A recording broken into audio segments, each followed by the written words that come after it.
फिलिस्तीन के बच्चे की बात शायद आपको भी याद होगी, मुझे तो रात को याद आ जाती है तो नींद उड़ जाती है। उसने भागते हुए कहा था अल्लाह अल्लाह अल्लाह। पीछे कौन थे? बारूद था, बम था, फौजी थे, असलहे थे, लेकिन उस बच्चे की जबान पे सिर्फ अल्लाह था। और एक बच्ची ने रोते रोते कहा था मैं खुदा के पास जाके पूरी दुनिया का हाल बताऊंगी। हम मिट रहे थे, 57 मुल्क तमाशा देख रहे थे, हम फाके से थे, अरब के अय्याश शराब के नशे में डूबे हुए थे। उसने कहा था मैं खुदा को जाके बताऊंगी। जब हमारे सरों से छतें छीन ली गई थी तब अय्याश अपनी अय्याशी में डूबे हुए थे। उस बच्ची ने कहा था हम तो पानी को तरस गए थे, लेकिन अरब के अय्याश शराब के नशे में डूबे हुए थे। उस बच्ची ने कहा था मैं खुदा के पास जाके बताऊंगी हम पे क्या सितम हुआ है। शायद उस बच्ची ने जाके बता दिया कि अब अल्लाह का अज़ाब पलटा के मैंने देखा कुछ ढोंगियों को कि अमेरिका की जमीन पे अजान पढ़ रहे थे। मैं पूछना चाहता हूं बेगैरत हो कब तक चापलूसी करते रहोगे? जब फिलिस्तीन में बंद गिर रहे थे तब तुम्हारी अजानें कहां थी? जब बच्चे तड़प रहे थे तब तुम्हारी अजानें कहां थी? जब बेवा बनाई गई औरतें तब तुम्हारी अजानें कहां थी? जब बच्चों को यतीम बनाया गया तब तुम्हारी अजानें कहां थी? अब आग अल्लाह का अज़ाब बन के अमेरिका पे बरसी है, तुम अजाने पढ़ रहे हो। तुम्हारे जैसे लाखों अजाने पढ़े आकर के कोई बचा नहीं सकता है, इसलिए कि खुदा ने ऐलान कर दिया है तुम जालिमों के साथ रहो। हमारा नाज लहजा जिनको पूरे हिंदुस्तान में आजम इकबाल के नाम से जाना पहचाना जाता है, उनसे सुना आखिर में जो उन्होंने कलाम पढ़ा, सूना जंगल रात अंधेरी छाई बदली काली है, सोने वालों जागते रहियो चोरों की रखवाली है। अगर ये इस कलाम को रात भर पढ़ते और बार बार पढ़ते, हम तब भी इनसे नहीं कहते कि आप बैठ जाओ, इसलिए कि आला हजरत ने तो लिखा ही है इसको, लेकिन पढ़ा भी बहुत खूबसूरती के साथ था इन्होंने। इनके लिए दुआ करें अल्लाह इन्हें हासिदों के हसद से बचाए, शरीरों के शर से बचाए, और खुदा आखिरी सांस तक हम सबको नात पढ़ने और नात सुनने की तौफीक अता फरमाए। हम सुन्नियों का ये मिजाज भी है कि नात खानी मौत भी हमसे छुड़ा सकती नहीं, कब्र में भी मुस्तफ़ा के गीत गाते जाएंगे। तो ये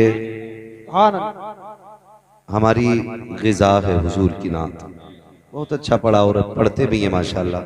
बहुत कम उम्र से ये हुजूर की नात पढ़ रहे हैं और आप सुन रहे हैं।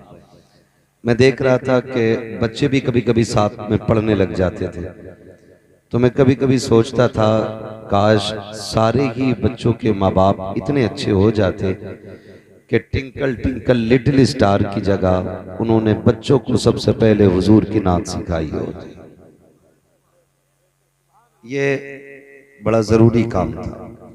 बहरहाल आपने आजम इकबाल साहब को भी सुना, नकीब अहले सुन्नत को भी सुना, उनसे पहले खतीब अहले सुन्नत मौलाना इमामुद्दीन साहब से भी काफ़ी देर मोहब्बत भरी गुफ्तगू सुनी। थोड़ी देर के लिए मैं भी हाजिर खिदमत हूँ। मौलाना अनीसुर रहमान साहब क़िबला और इनके जो हमनवा थे, उनकी दावत मोहब्बत पे हाजिरी हुई है और अल्लाह ने इतनी सांसें बख्शी कि दावत पे हाजिरी हो गई। खुदा करे कि ये मुलाकातें बार बार होती रहें। आमीन बोल सकते हैं तो बोलते, वरना ये जमात ही काफ़ी आमीन कहने के लिए। अल्लाह ताला जितने यहाँ बैठे हैं सबको करोड़पति बना दे। इस पे थोड़ी तेज आवाज निकल गई है। अच्छी बात है, करोड़पति भी बनना चाहिए, क्योंकि कभी कभी गुर्बत भी इंसान को कुफ्र तक ले जाती है। अल्लाह से रिज़्क़ हलाल की कसरत मांगनी चाहिए, हम इसके मुखालिफ नहीं हैं। अमीर होना ऐबदार नहीं होता, दौलत का कारून वाला होना बेकार होता है। अल्लाह अमीर बनाए मगर दौलत उस्माने गनी वाली होना, तो फिर दुनिया में भी ठाट आ जाएंगे और आखिरत में भी ठाट आ जाएंगे। तो खुदा सलामत रखे। मौलाना अनीसुर रहमान साहब क़िबला की मेहनतें और आपका प्यार और जो आपने इस इदारे का साथ दिया, आज उसका फल आपकी निगाहों के सामने होगा। आपने जिस खुलूस से इस इदारे को कंधे से कंधा लगा के आगे बढ़ाया, इस इदारे ने कौम को एक हाफिज कुरान पेश किया है। यकीनन ये सबसे बड़ी मुबारकबादी की बात है कि आपकी हलाल कमाई के जरिए एक शख्स ने कुरान सीने में उतार लिया।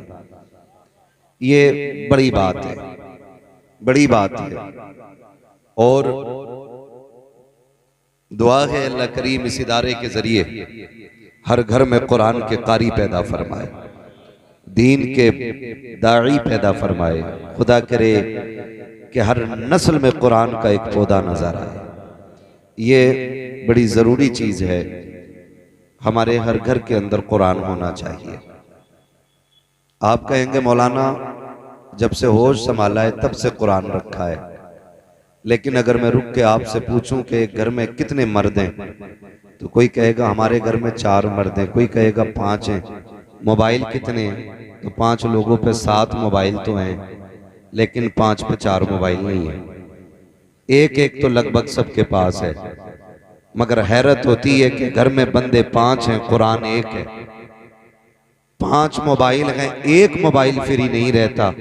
5 बंदे हैं, 1 कुरान रखा है, उसे कोई पढ़ने वाला नहीं होता। ये सोचने वाली बात है। मैं 1 घंटे के लिए आपके सामने आया हूं। मैं आपको सर से लेकर पैर तक नहीं बदल सकता। मैं आपसे कुछ बातें कह सकता हूं, करवा नहीं सकता। और हमारा ये नजरिया है, कहना हमारा काम है, अमल की तौफीक देना ये खुदा का काम है। अल्लाह जब चाहेगा दिल बदल देगा। जो आज मैगजीन पढ़ते हैं, अखबार पढ़ते हैं, खुदा चाहेगा उन्हीं हाथों में कुरान के पारे नजर आने लग जाएंगे। दुख भी होता है, तकलीफ भी होती है। पढ़ता हूं तो कहती है खालिक की किताब है मिसले यहूदी ये सऊदी भी अजाब। उस कौम के बारे में कमर क्या लिखे, काबे की कमाई से जो पीते हों शराब। मैं चंद बातें आपसे अर्ज कर लूं, मोहब्बतों के साथ सुन लें।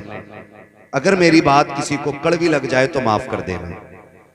मैं अपना पहले मिजाज बता दूं, मैं चापलूसी करके नजराना लेके यहां से जाने वाला नहीं, मीठी मीठी बातें करके आपको लूट के उठने वाला नहीं। मैं आईना हूं, दिखाऊंगा दाग चेहरे के, जिसे खराब लगे सामने से हट जाए। सीधी सच्ची बात अपनी है। मेरे अजीज, दीन बड़ी दौलत है, दीन बड़ी दौलत है। हमारा इस्लाम असरी तालीम हासिल करने से मना नहीं करता। हमारा दीन हमें डॉक्टर बनने से मना नहीं करता। हमारा दीन हमें मास्टर बनने से मना नहीं करता। लेकिन हमारा दीन ये कहता है पहले आप इंसान बनिए। क्या बनिए? बोले। ये इधर वाला मोहल्ला काफी खामोश है, मसला कोई नहीं है। मैं एक बात आपसे अर्ज कर दूं, बैठ जाओ बेटा, बैठ जाओ। हाँ, मैं एक बात अर्ज कर दूं। कई बार लोग ये कहते हैं जलसों में गए, जैसे गए वैसे ही आ गए। उसकी एक वजह मौलवी नहीं है, वजह आप भी हैं। वजह यह है कि ये हुजूर की महफिल है। यहाँ जितने छोटे होके बैठोगे अल्लाह उतना बड़ा बना देगा, और यहाँ जितने अकड़ के बैठोगे अल्लाह उतना छोटा बना देगा। हुजूर की महफिल में जब भी बैठा करो ना, तो जमींदार बन के नहीं, ठेकेदार बन के नहीं, प्रधान मुखिया बन के नहीं, हुजूर के नौकर बन के बैठा करो। और जब हुजूर के नौकर बन के बैठोगे तो बरेली का इमाम कहता है मंगतों का हाथ उठते ही दाता की देन थी, दूरी कबूल और अर्ज में बस हाथ भर की है। मांगेंगे मांगे जाएंगे, मुंह मांगी पाएंगे, सरकार में न लागे न हाजत अगर की है। भाई उनके भिखारी बन के बैठे, उनके दर की भीख का आलम तो ये है, अगर कोई दुनिया का बड़े से बड़ा सखी भी नवाजता है तो वह अपनी औकात देख के देता है। जब मदीने वाला देता है तो फिर बेहिसाब दिया करता है। हुजूर जब देते हैं तो बेहिसाब देते हैं, और उन्होंने जिसे भी नवाजा है ना, थोड़ा नहीं दिया है। मैं अगर अपनी बात करूं, मेरे भाई आजम ने एक बात कह दी, कहा कि ये ट्रेनों से कम प्लेनों में ज्यादा चलते हैं। तो मैं एक बात कहूं, अल्लाह की इज्जत की कसम, हमारी औकात साइकिल भर की भी नहीं थी। ये कड़वी सच्चाई है, हमारी औकात साइकिल भर की भी नहीं थी। ये कुर्सी तो क्या कोई चौखट पे खड़ा नहीं होने देता। ये तो उनकी बातों की बरकतें हैं कि लोग सर पे उठा के रख रखे हैं।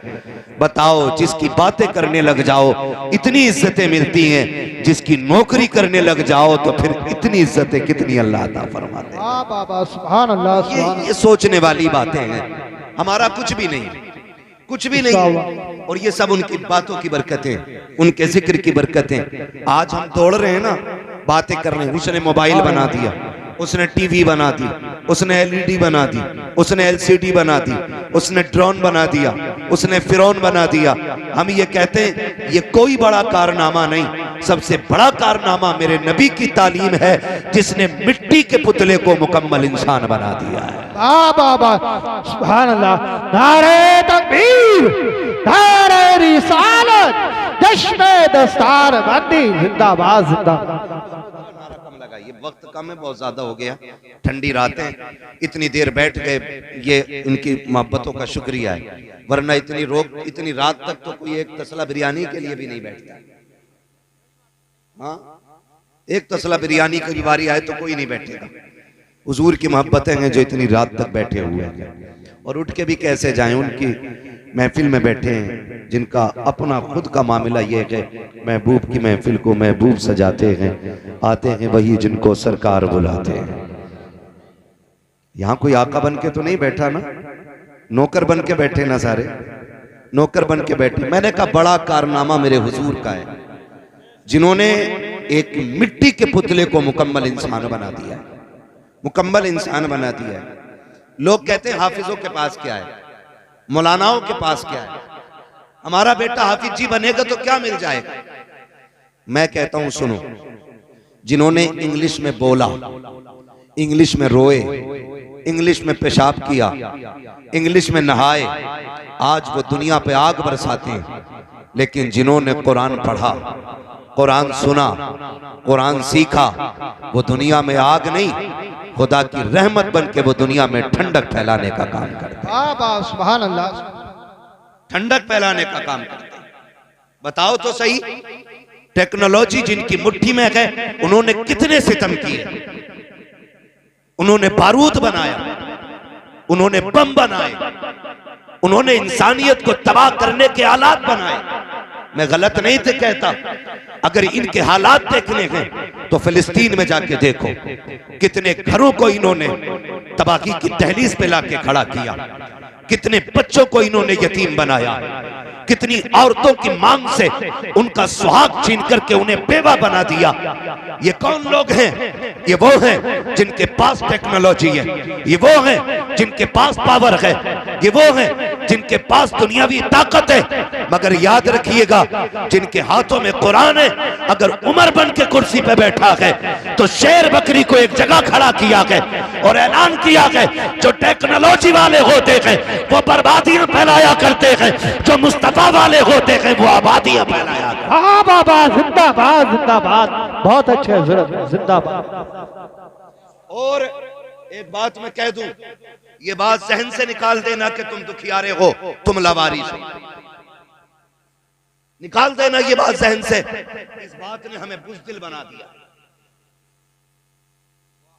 हम बेसहारे हैं, हम लुटेरे, हम लुट गए हैं, हमारा कोई नहीं है। नहीं, हम तो वो हैं जिसका काबे वाला भी वारिस है और खुद मदीने वाला भी वारिस है। सुभान अल्लाह, सुभान अल्लाह। इतने हल्के में न लेना कि कोई कुछ भी कर जाएगा हम मिट जाएंगे। तुम जो कर लो, लेकिन इस्लाम की फितरत में कुदरत ने लचक दी है, जितना के दबाओगे उतना ही ये उभरेगा। हाँ, आज दुनिया देख नहीं रही है, वो फिलिस्तीन के बच्चे की बात शायद आपको भी याद होगी। मुझे तो रात को याद आ जाती है तो नींद उड़ जाती है। उसने भागते हुए कहा था, अल्लाह अल्लाह अल्लाह। पीछे कौन थे? बारूद था, बम था, फौजी थे, असलहे थे, लेकिन उस बच्चे की जबान पे सिर्फ अल्लाह था। और एक बच्ची ने रोते रोते कहा था, मैं खुदा के पास जाके पूरी दुनिया का हाल बताऊंगी। हम मिट रहे थे, 57 मुल्क तमाशा देख रहे थे। हम फाके से थे, अरब के अय्याश शराब के नशे में डूबे हुए थे। उसने कहा था मैं खुदा को जाके बताऊंगी। जब हमारे सरों से छतें छीन ली गई थी तब अय्याश अपनी अय्याशी में डूबे हुए थे। उस बच्ची ने कहा था हम तो पानी को तरस गए थे, लेकिन अरब के अय्याश शराब के नशे में डूबे हुए थे। उस बच्ची ने कहा था मैं खुदा के पास जाके बताऊंगी हम पे क्या सितम हुआ है। शायद उस बच्ची ने जाके बता दिया कि अब अल्लाह का अज़ाब पलटा के मैंने देखा कुछ ढोंगियों को कि अमेरिका की जमीन पे अजान पढ़ रहे थे। मैं पूछना चाहता हूं बेगैरत हो, कब तक चापलूसी करते रहोगे? जब फिलिस्तीन में बंद गिर रहे थे तब तुम्हारी अजानें कहां थी? जब बच्चे तड़प रहे थे तब तुम्हारी अजानें कहां थी? जब बेवा बनाई कहीं और थे तब तुम्हारी अजानें कहां थी? जब बच्चों को यतीम बनाया गया तब तुम्हारी अजानें कहां थी? अब आग अल्लाह का अज़ाब बन के अमेरिका पे बरसी है, तुम अजानें पढ़ रहे हो। तुम्हारे जैसे लाखों अजानें पढ़े आकर के कोई बचा नहीं सकता है, इसलिए कि खुदा ने ऐलान कर दिया है तुम जालिमों के साथ रहो, हमारा करम मजलूमों के साथ रहे। दारे तकबीर, दारे रिसालत, दारे वसीयत, बस लगे आला हज़रत अल्लामा मुफ्ती अब्बास रज़ा मुरादाबादी। दारे तकबीर, चश्मे दस्तार बंदी, जिंदाबाद जिंदाबाद। चापलूसी की भी हद होती है यार। अपनी पार्टी का नाम बढ़ाने के लिए आज तुम जालिमों के साथ खड़े हो गए, उनकी आग बुझा रहे हो जिसे रब नहीं बुझाना चाहता। तुमने नहीं देखा जहाज ठंडे पड़ गए है? कितने जहाज अल्लाह ने आग की नजर कर दिए, बुझाओ तुम। और अजाब सिर्फ एक नहीं है अमेरिका में, दो अजाब है इस वक्त, एक गर्मी का अजाब है और एक ठंडी का अजाब है। आधा अमेरिका बर्फ से मर रहा है और आधा अमेरिका आग से मर रहा है। अल्लाह के यहां अजाब अगर वो देने पे आए तो बर्फ से तड़पा दे, वो कादिर मुतलक है। और मुसलमानों दिल थोड़ा न करना, ऐसे कितने नमरूद आए और चले गए। हाँ ये जमीनें खोदते रह जाएंगे। इस्लाम का परचम कल भी बुलंद था, आज भी बुलंद है और सुबह कयामत तक इस्लाम का परचम लहराता रहेगा। सुभान अल्लाह। लेकिन यहाँ रुक के एक बात कहूं, शर्त है हमें सही होना है, हमें सही होना है। कोई कुरान का एक वर्क फाड़ दे तो पूरी कौम के सीने में आग लग जाती है, और लगनी भी चाहिए, क्योंकि कुरान के एक नुक्ते की भी तौहीन हम गवारा नहीं कर सकते। नुक्ता तो क्या, जिस जुज़दान में कुरान रखा जाता है हम तो उस कपड़े की भी तौहीन गवारा नहीं करेंगे। हमें तो हमारे बाप ने बताया बेटे रहल पे ठोकर न लगे, हमने कहा कुरान तो नहीं, कहा ये कुरान नहीं लेकिन इस पे कुरान रखा जाता है। हम तो उस लकड़ी का एहतराम करते हैं जिस पे रख के कुरान पढ़ा जाता है।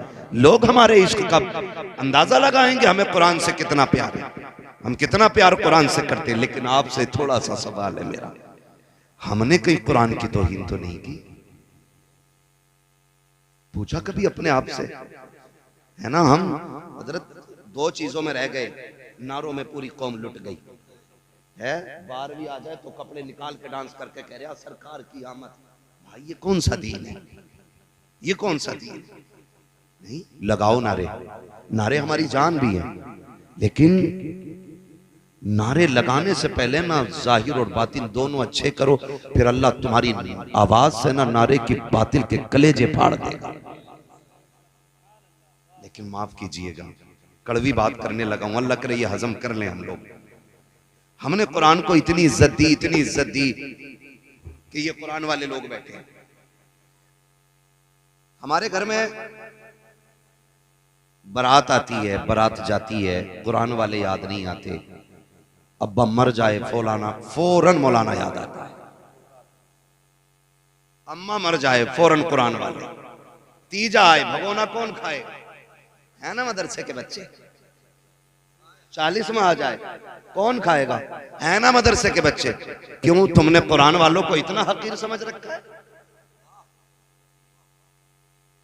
पूछे जरा अपने आप से, हमने कोई कुरान की तौहीन तो नहीं की है? प्रधान बेटा पढ़ा लो, जी पढ़ा लिए, तुम्हें देख रहे हैं। ये जुमले होते तुम्हें ही देख रहे हैं, उन हाफिज जी को देख लो, 3000 मिलने। अगर दौलत ही असल होती ना तो एक रात में 50 लाख भी जेब काट के मिल सकते। लेकिन पता है क्यों है ये प्रधान ऐसा क्यों कह रहे? क्योंकि प्रधान के अब्बा ने जो तरबियत की थी ना प्रधान की, उन्होंने भी ना कोठी दिखाई बगल वाली और कहा था लल्ला ए नहीं, मेरे बेटे माइक पे बैठा दिया, 5 मिनट नहीं बोल पाएगा। तवज्जो कर लें थोड़ी सी, मैं वो शौक नहीं है शोर मचाने का मुझे भी, आप